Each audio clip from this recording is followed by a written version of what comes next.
এ বেটা আমি তো একটা এয়ারপোর্ট কিনা লাইছি। এয়ারপোর্ট? এয়ারপোর্ট মানে কি? মানে কি এটা আবার না বোঝার কি আছে? এয়ারপোর্ট কিনছি। এ বেটা তুই ফাইজলামি করস, তুই আবার এয়ারপোর্ট কেমনে কিনবি? ওই বেটা তোর কি মনে হয় আমি কি এয়ারপোর্ট কিনতে পারবো না? সত্যি কিনছো? আরে বেটা না হলে তোর লগে কি এমনি আমি আজারে ফাও বেসাল পারতাছি। তাহলে এয়ারপোর্টের দাম কত লইলো? 350 টাকা। এ বেটা তুই কি কস, এয়ারপোর্ট আবার 350 টাকা দিয়ে কেউ বেচে? হ্যাঁ ফাউল লোক। এয়ারপোর্ট তাহলে কত বড়? আরে বেটা এয়ারপোর্ট যত বড় হওয়ার কথা তত বড়, কত বড় যত বড় হওয়ার কথা।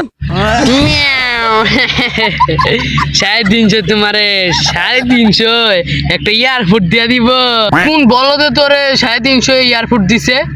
আরে বেটা মানুষ অ্যাভেলেবল এয়ারপোর্ট কিনতেছে, তুই কি এয়ারপোর্ট কিনবি? এ বেটা তাহলে এয়ারপোর্ট কত মিটার, কত সেন্টিমিটার? আরে বেটা তুই কি কস বেটা, মানে এয়ারপোর্টটা যত বড় থাকার কথা অত বড়ই, আমি আবার ছুটে কিনবো, যতটা বড় থাকার কথা অত বড়ই। উল্টা পাল্টা কথা, অনেকে প্লেন ল্যান্ড করে। আরে বেটা কি কস উল্টা পাল্টা কথা? এই যে এই এয়ারপোর্টে কি প্লেন ল্যান্ড করে? এই এয়ারপোর্টে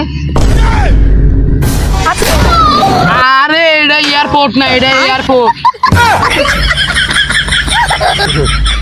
এই নে আলা 350 টাকা দিয়ে এয়ারপোর্ট কিনবো।